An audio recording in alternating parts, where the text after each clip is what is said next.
d'abord une question à poser à Youssef. Est-ce que tu peux nous expliquer le contexte historique dans lequel se déroule le film Laurence d'Arabie? Bonsoir. Le contexte historique, bah oui, parce que on est en plein dedans. Et s'il y a un film qui pose un contexte historique, c'est bien celui-là. C'est le contexte historique qui préside à la situation d'aujourd'hui au Moyen-Orient. Tout part en fait de cette période. Tous ces grands bouleversements auxquels on assiste et ces convulsions qui ne cessent partent de ce moment-là, de ce moment que raconte le film, qui est l'épisode central qui a organisé le monde d'aujourd'hui, enfin l'Orient d'aujourd'hui. On voit à quel point l'Orient arabe, maintenant on doit dire l'Asie occidentale. Hein. On arrête avec Proche-Orient, Moyen-Orient, Extrême-Orient, toutes ces définitions qui avaient été faites par les services géographiques britanniques, en fait, hein, parce que c'était Moyen-Orient, Extrême-Orient, Proche-Orient, en fonction de l'Angleterre, évidemment. Donc maintenant, on a une autre définition, d'autant plus à cause du rôle de plus en plus important de l'Iran. Donc on va plus parler Donc on parle de l'Asie occidentale. Et cette région Asie occidentale, qui a toujours compté énormément pour l'Occident, enfin qui, par une sorte de curiosité,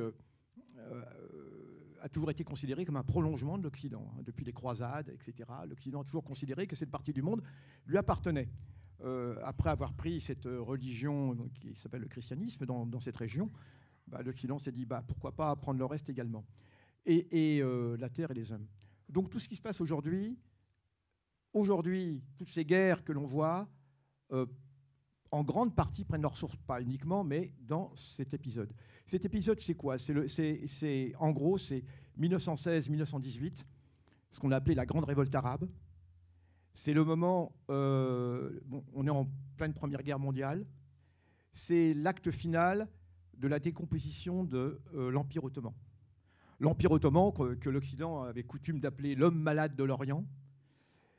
Et un grand historien qui nous a quittés il n'y a pas longtemps, Georges Corme, historien libanais, dans ses écrits, et un livre magistral que je vous recommande absolument, L'Europe et l'Orient, la balkanisation de l'Orient, dit une chose: l'Empire ottoman était effectivement l'homme malade de l'Orient.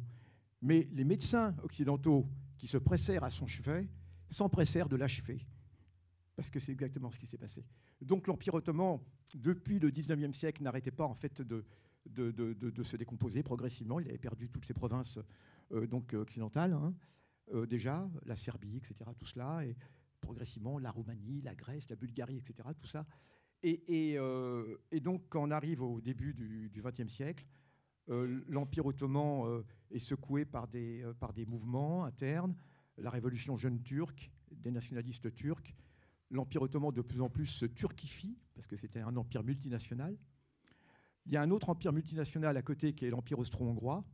Et on peut dire que cette période du monde voit la destruction de ces deux empires multinationaux, qu'on peut considérer comme ce qu'on appelle des puissances continentales, face aux puissances maritimes que sont la France, l'Angleterre, qui vont s'empresser de les achever.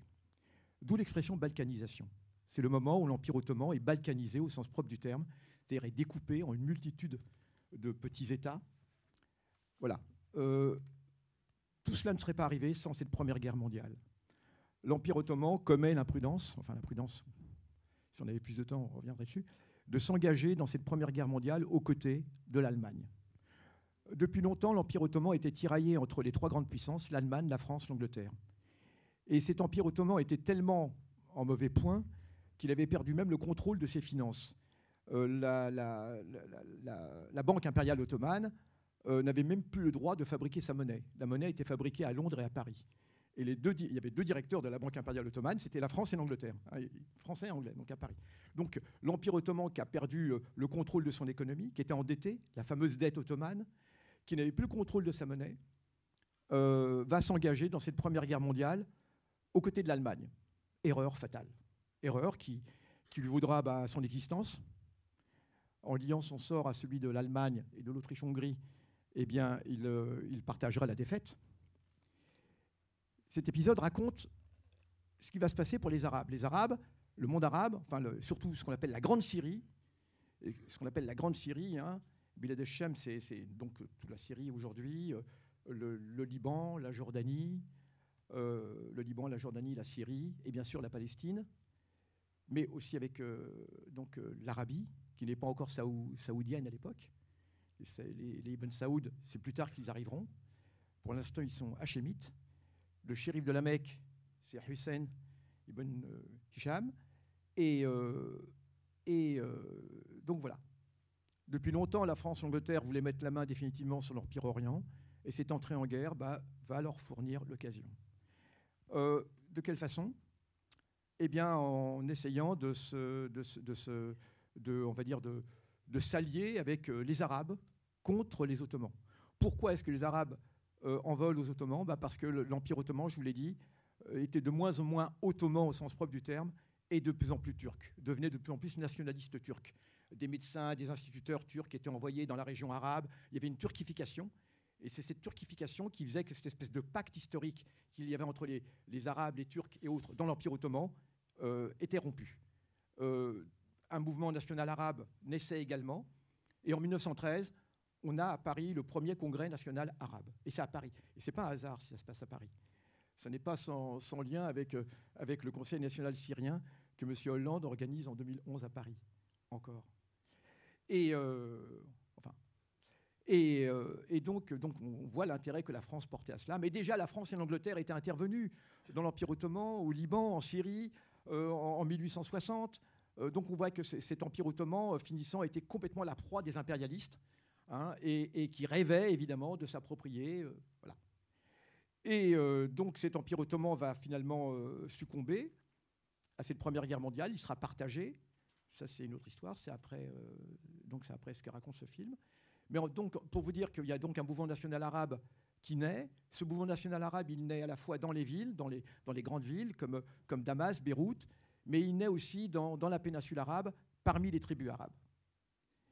Et ce que ce film raconte, eh bien, c'est l'alliance entre les Britanniques et ces tribus arabes. Alors, deux dates importantes. 1915, enfin à partir de 1915, on a les Britanniques qui commencent une correspondance avec le shérif de la Mecque pour établir cette alliance. Hein. C'est ce qu'on appelle la correspondance Hussein-MacMahon. C'est un ensemble d'environ 8 lettres. Et donc, entre MacMahon, le haut commissaire britannique au Caire, et puis Hussein, le shérif de la Mecque, et à travers cette correspondance, en gros, une alliance est établie.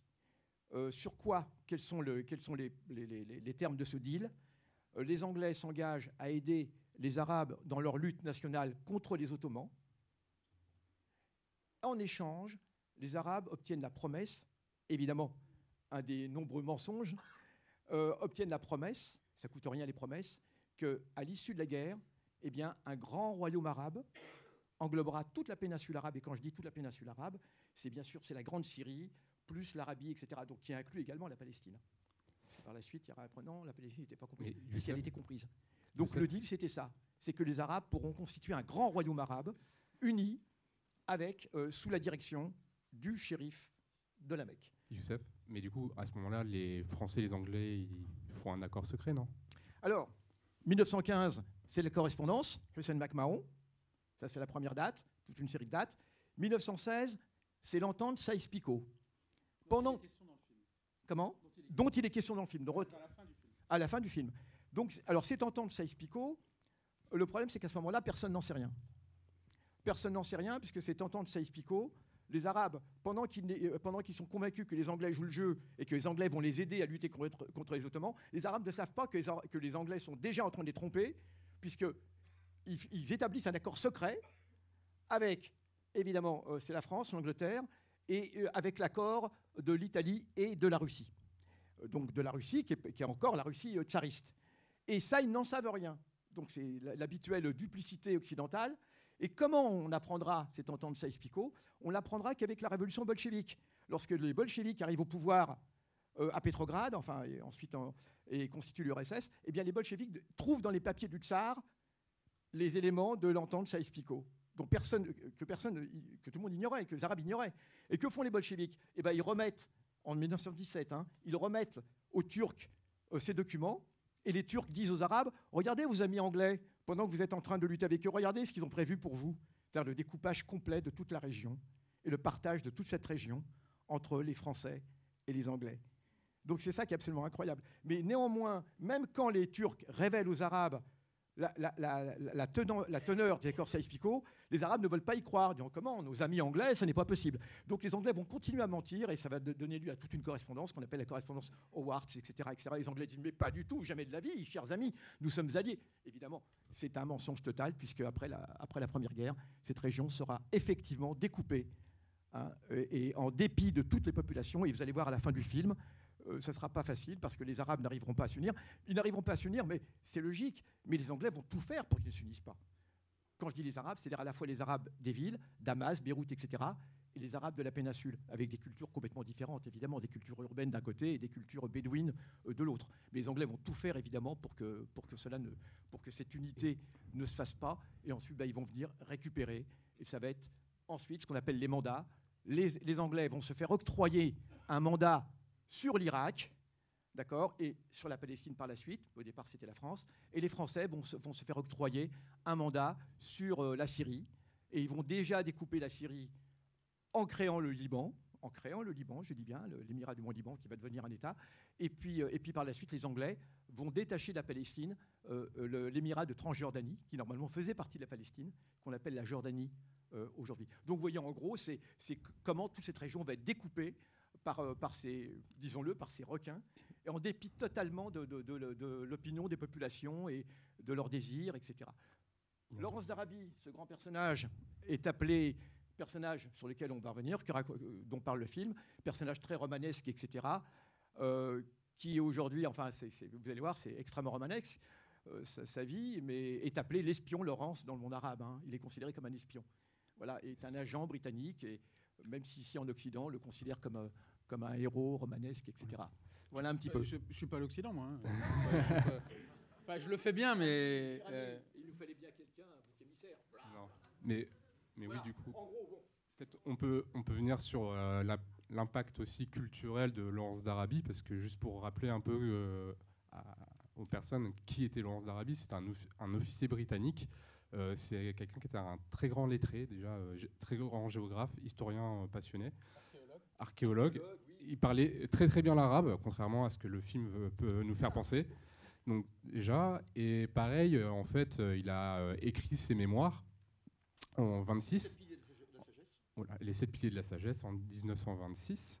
Après que depuis 1919, en fait, toute l'Angleterre ait fait une campagne culturelle de propagande massive en la faveur de sa légende, on va dire d'une certaine façon, à tel point que, par exemple, en 1919, il y a eu une exposition de photographie de la campagne arabe, entre guillemets, de Laurence d'Arabie, à Londres, qui va faire plus d'1 million d'entrées, ce qui est énorme pour l'époque, et va suivre quasiment plus de 10-20 ans de publications régulières sur le mythe de Laurence d'Arabie de la part des Anglais.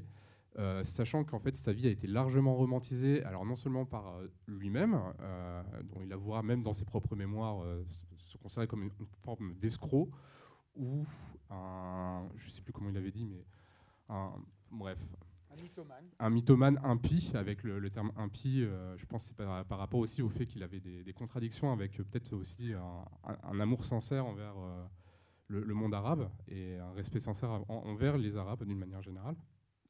Mais, petite anecdote, dans le film, vous le voyez souvent se balader à dos de dromadaire, mais dans la réalité, il avait une voiture. Donc déjà, ça change un peu toute la perspective de ce que je veux voir. Donc en fait, ce film-là... Et l'acteur qui le joue est grand, alors que lui était tout petit. Voilà. Donc en fait, ce film-là hérite aussi de la culture de propagande anglaise. Et pourquoi l'Angleterre a à ce point-là eu intérêt à appuyer sur le mythe de Laurence d'Arabie? C'est qu'en mettant en avant le grandiose de Laurence d'Arabie, qui était évidemment un agent de liaison que tout le monde reconnaît comme brillant, il n'y a pas de problème, même du côté arabe, c'était une façon de diminuer la victoire des Arabes et le coût payé par les Arabes, et donc de diminuer aussi leur gain politique. Ce qui n'est pas exactement ce que raconte le film. Voilà, ce qui n'est pas exactement le point de vue du film. Ce qui n'est pas du tout le point de vue du film, mais du coup... Peut-être on peut raconter un peu l'histoire de la production du film et qu'est-ce que raconte le film. Oui, alors je n'ai pas été directement impliqué dans la production du film. Et c'est vrai que moi, j'ai plus l'habitude de parler en général après les films de ce que les films montrent. Mais Je suis très heureux de cette invitation. Donc, pour le coup, j'ai fait un truc un peu inhabituel, c'est que j'ai travaillé un peu sur des... Voilà. Bon, alors, le film est réalisé, donc je vais faire un peu Monsieur Cinéma. J'ai pas de lunettes, mais bon, on les imagine. Heureusement, je les ai pas prises avec moi. Donc, le film est réalisé par David Lean, qui est un réalisateur britannique, qui a commencé comme monteur, mais c'est un film américain, hein, produit par un grand producteur américain qui s'appelle Sam Spiegel. Et on considère en général que c'est le plus grand des grands films de David Lean, parce que David Lean, c'est quelqu'un qui, grosso modo, de milieu des années 50 jusqu'à... Enfin, en tout cas, pendant 10 ans, se spécialise dans les films à grand spectacle de 3 heures, 3 heures et demie. Et l'adjectif qui est le plus souvent appliqué à son cinéma et qui sert dans beaucoup de films et de livres sur lui, c'est l'adjectif épique. Bon, voilà. C'est un film c'est sans doute son plus grand film. Moi, c'est pas un cinéaste pour lequel j'ai une admiration, avec lequel j'ai un rapport particulièrement étroit, mais je trouve quand même le film est passionnant.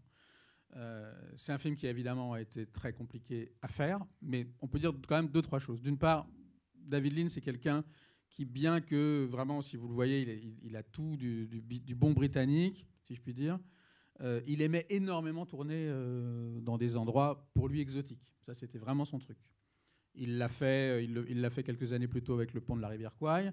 Et là, Lawrence d'Arabie est tourné principalement en Jordanie, où toute l'équipe, qui est quand même une équipe absolument...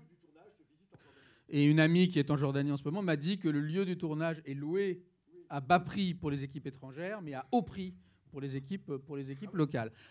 Donc le film est quand même tourné principalement là où il est censé, en tout cas pas loin de là où il est censé, parce que des scènes de désert, parfois au générique, vous voyez, les scènes de désert ont été tournées en Belgique, en l'occurrence, c'est pas le cas. La majeure partie du film a été tournée en Jordanie, les extérieurs. La majeure partie des intérieurs ont été tournés dans le sud de l'Espagne, Séville, Almeria, en Andalousie. Et puis ensuite, parce qu'il y avait des choses qu'il fallait refaire, ils ont tourné au Maroc, du côté de Ouarzazate, je crois. Et bon, c'était pas un endroit qui était très agréable pour eux. Bon, voilà. Je vais te donner pas de mes précisions historiques parce que j'en serais incapable, mais pour dire un peu quel est et sans trop dire de choses sur le film, pour pas vous priver quand même de ce film qui est quand même pas rien, quoi qu'on en pense, c'est évidemment pas rien. C'est intéressant très intéressant évidemment ce que vous disiez sur le fait qu'il est agent de liaison et ou espion. Dans le film tel que moi je l'ai vu, et sans en dire trop, la question de savoir s'il est espion ne se pose pas du tout.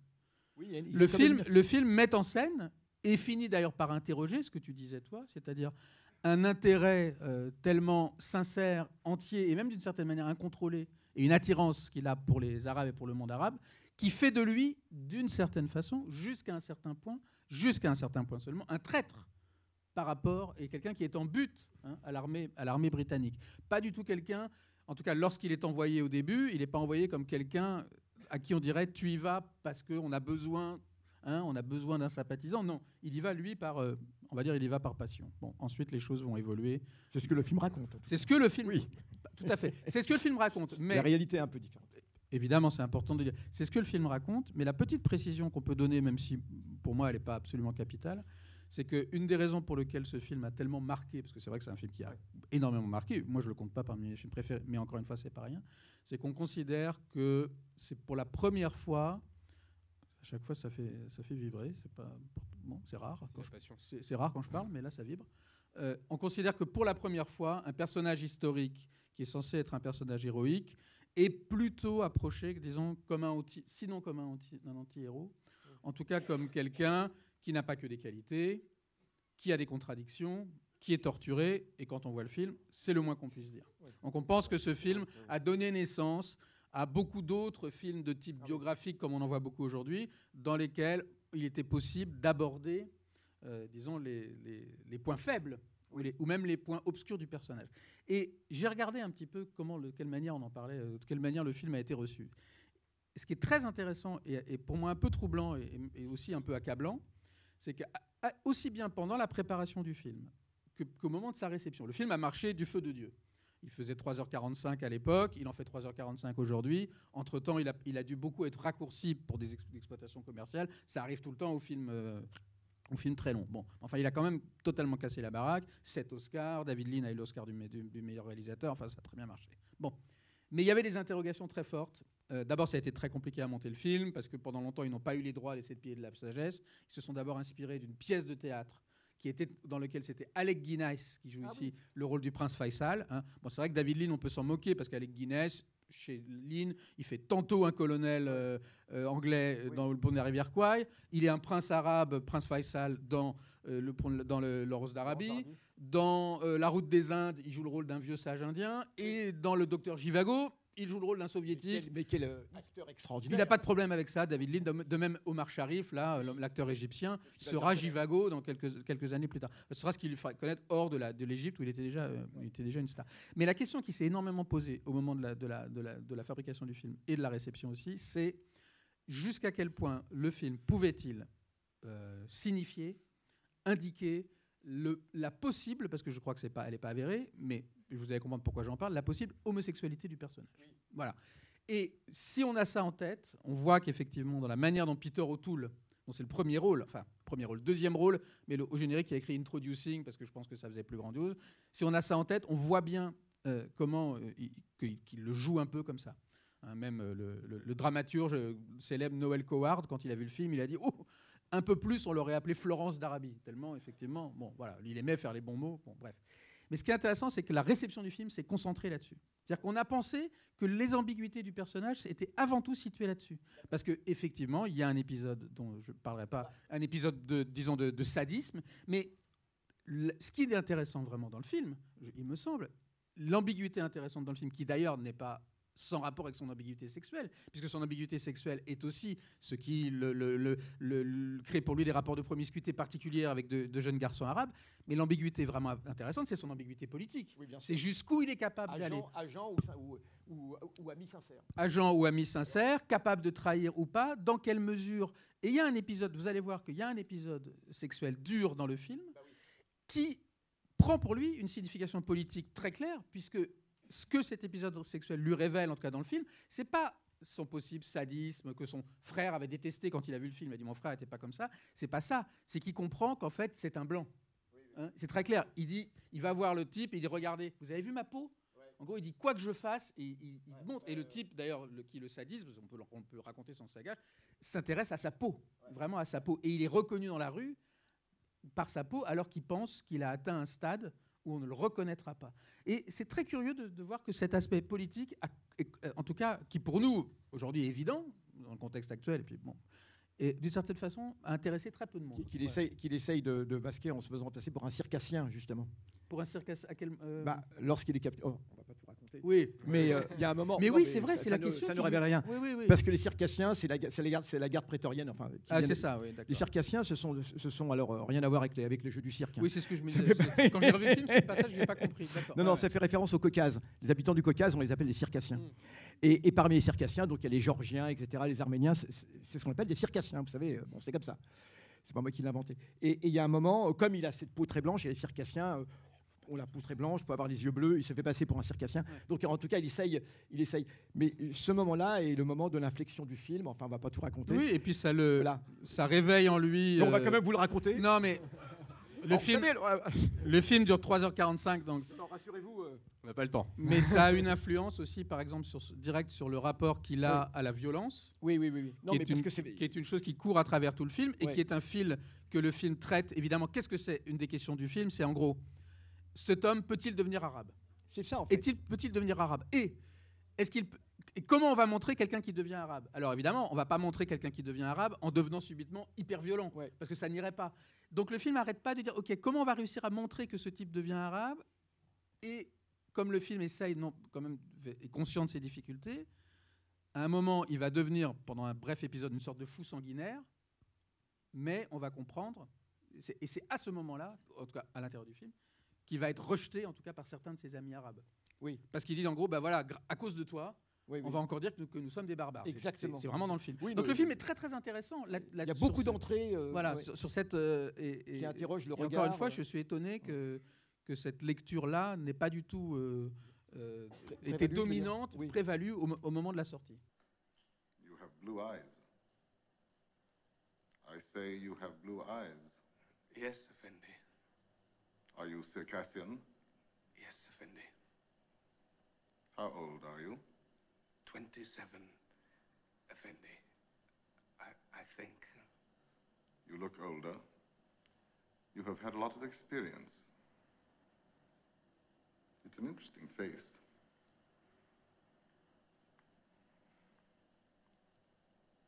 I am surrounded by cattle. He wouldn't know an interesting face from a sow's belly. I have been in Dara now for 3.5 years. If they posted me to the dark side of the moon, I could not be more isolated. You haven't the least idea of what I'm talking about, have you? No, Effendi. Have you? No. That would be too lucky.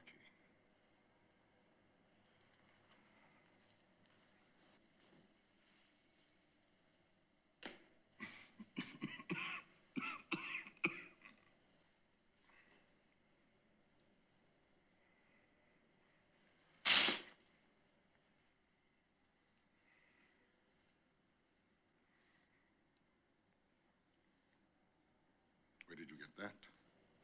Oh, it's old, Effendi. No, no. This is recent. You are a deserter. No, Effendi. Yes, you are a deserter. But from which army? Not that it matters at all. A man cannot be always in uniform.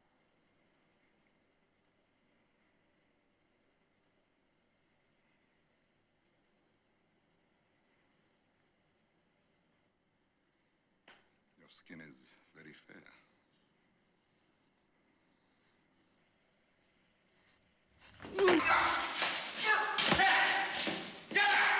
Il y a aussi une autre approche dans le film, c'est surtout, non, il va y avoir une grosse critique de l'armée britannique. Alors je ne vous le dis pas dans quel sens, mais qui va vraiment inverser le rapport de civilité, de qu'est-ce qui est civilisé ou pas, qu'est-ce qui est barbare ou pas, d'une certaine manière. Là aussi, c'est nuancé, parce qu'on voit bien qu'il y a le bon... Il y a toujours s'il y a l'officier borné... Et borné et raciste. Il y a aussi l'officier moins borné et moins raciste, et à chaque fois c'est un peu équilibré, quoi. Oui, mais là ça va être plus sur le statut des soldats britanniques. Je vous raconte pas, vous comprendrez quand vous verrez le film. Et je crois que c'est le roi Faisal qui fait cette critique à l'armée britannique. Bon, on va quand même pas tout raconter, mais il faut quand même retenir une chose, c'est que globalement, historiquement, le film est juste. Enfin, il n'y a pas comme on pourrait le voir dans certains films, il est historiquement juste. C'est-à-dire qu'il est juste à la mesure... Tout ce qui est raconté, je veux dire, ce sont vraiment déroulés, les événements, les faits... En tout cas, tel que c'est raconté dans les 7 pieds de la sagesse. Alors après, on peut en penser ce qu'on veut, mais... Et dans la mesure où les 7 pieds de la sagesse sont déjà une forme de fabulation. Oui, bien sûr, bien sûr. Et le film est beaucoup fait aussi sur la construction de la légende de Lawrence. Et j'y pensais un instant quand tu en parlais tout à l'heure, de l'utilité que cette légende a pu avoir dans le cadre britannique. Ce qui est curieux de la part du film, c'est qu'il nous est montré que l'agent principal de cette légende n'est pas britannique, mais américain.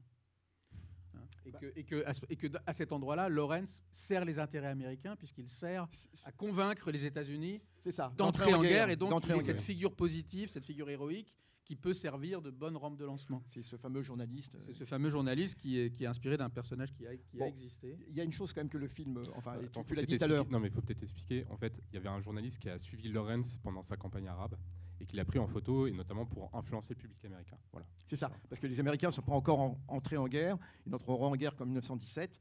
Et donc, il s'agit aussi de convaincre les Américains de la justesse de cette guerre, etc. Bon, il y a quand même un fait, le fait principal que le film, sur lequel il y a une ambiguïté que le film ne dit pas, c'est que Lawrence connaît très bien la région. Et alors que dans le film, on a l'impression que c'est le néophyte qui découvre « Ah, c'est comme ça, les Arabes ». Il connaît parfaitement la région. Le désert, je vais le traverser facile. C'est ça. Un peu le film, ouais. Donc, il a visité déjà la Syrie auparavant, à de nombreuses reprises. Il parle arabe couramment, etc. Il connaît parfaitement. Et là-dessus, il y a une ambiguïté. On a l'impression que c'est Tintin qui arrive, et Tintin en Syrie. Oui, il y a quasiment pas...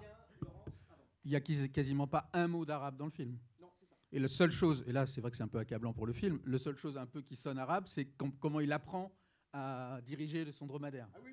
Bon, ça, il n'y a pas... Et tous les chefs... Alors évidemment, les chefs arabes, c'est Alec Guinness, on ne fait pas plus britannique, c'est Anthony Quinn, quand même né au Mexique, enfin d'origine mexicaine. Il est génial, Anthony Quinn, mais quand même... Bon, il y a une anecdote, il faut que je raconte moi aussi. Il y a une anecdote de tournage qui raconte que Anthony Quinn est arrivé sur le tournage, est passé par le truc du maquillage, s'est mis dans cette tenue magnifique qu'il porte bleu marine, s'est fait faire un faux nez, est arrivé, il est inspiré d'un personnage historique, j'ai oublié lequel, est arrivé, et là, tous les figurants ont dit « Waouh !» Ils l'ont appelé du nom de son personnage, en l'acclamant. Et David Lean aurait dit « Ah, c'est lui !» Allez, appelez Anthony Quinn, on n'en veut pas, avant de s'apercevoir que c'était Anthony Quinn déguisé. C'est dingue le cinéma quand même. Il incarne le personnage d'Abdallah qui deviendra Voilà. émir de Transjordanie. Ouais. Donc le grand-père du roi de Jordanie. Youssef. Oui, c'est le grand-père du roi de Jordanie d'aujourd'hui et il incarne Abdallah et on va voir quel personnage fantasque c'est. Voilà. Et l'autre fils, parce qu'il a deux fils, le shérif Zalamek, c'est Faisal qui a failli monter sur le trône de Syrie, qui sera chassé ensuite par les Français et à qui on donnera comme l'autre consolation le royaume d'Irak, le trône d'Irak, d'accord. Quant à Abdallah, on lui donnera comme l'autre consolation l'émirat de Transjordanie. Voilà comment ce qui adviendra de... Et je dois prévenir les âmes sensibles que le film dure 3h47 et que je crois que la seule femme qu'on voit est morte. Voilà. Je pensais que c'était bien de faire une petite remarque comme ça, un peu consensuelle. C'est incroyable. Ce qui d'ailleurs était un des problèmes du film, évidemment, au moment de sa fabrication, c'est qu'il n'y a pas d'histoire d'amour, il n'y a pas de love interest, comme on dit, il n'y a pas de femme. Mais je crois que le personnage principal du film, c'est même pas Laurent, c'est le désert. Ah oui, ça faut parler du désert. C'est le désert, le personnage principal. Je crois que jamais un film n'a montré le désert comme cela. De ce point de vue, c'est vraiment fabuleux. Parce que, du coup, Et David Lean, pardon, parce que adorait en fait, il adorait ça. voilà. Il adorait filmer dans le désert. Il y a passé 1 an, je crois, quasiment avant le tournage. Voilà, Peter O'Toole aussi disait au bout d'un moment, il fallait qu'on arrête parce que c'était plus un film, c'était devenu notre manière de vivre. Et le film, c'est vrai, il est assez fort là-dessus. Il y a, au début du film, il y a un raccord, une manière d'introduire au désert qui est un truc hyper connu. Non, je ne vous le raconte pas, c'est mieux. Voilà, mais c'est vrai que le désert... Voilà, le désert, c'est presque un troisième personnage, enfin... C'est le personnage principal, vraiment. Voilà. Mais sachant qu'en plus, là, du coup, il montre vraiment le désert de manière différente, des paysages désertiques de plein de morphologies différentes. Il y a 5 paysages différents dans le désert. Ce qu'on appelle un désert, en fait, c'est beaucoup plus complexe qu'on ne le pense. Voilà. Mais après, ça vient d'une tradition aussi britannique, d'une manière générale. Peut-être on aurait dû en parler dès le début, qui est assez évidente pour nous. C'est ce qu'on appelle l'orientalisme. Donc c'est une forme de fascination pour un Orient. Et en fait, David Lean, il rentre justement dans cette complexité-là, mais des fois sans tomber non plus dans le piège du fétichisme absolu. En même temps, c'est le sujet du film. Et plus tard, Lean, le dernier film de Lean, qui est aussi avec Alec Guinness, qui est moi je trouve un très beau film, c'est les 2 films de lui que j'aime vraiment, c'est La Route des Indes, qui est adapté d'un roman de Forster, que Forster était d'ailleurs un ami, il y a une correspondance entre Forster et Lawrence. Et c'est ça aussi, c'est sur c'est une très très belle histoire de touristes, enfin de ce qu'on n'appelait pas encore les touristes à l'époque, parce que ça se passe à la même époque que plus ou moins que Laurence d'Arabie, qui vont en Inde mais qui ont conscience qu'on est en train de leur vendre une Inde un peu de pacotille et qui voudraient, comme un touriste qui dira moi j'ai envie de couleur locale, quoi. Sauf que voilà, ça va créer des problèmes aussi de vouloir avoir accès à la vérité voilà. Mais c'est une de ces questions, c'est sûr, à lui, vraiment. Lawrence, only 2 kinds of creature get fun in the desert, Bedouins and gods, and you're neither. Take it from me. For ordinary men, it's a burning, fiery furnace. No, Dryden. It's going to be fun. It is recognized that you have a funny sense of fun.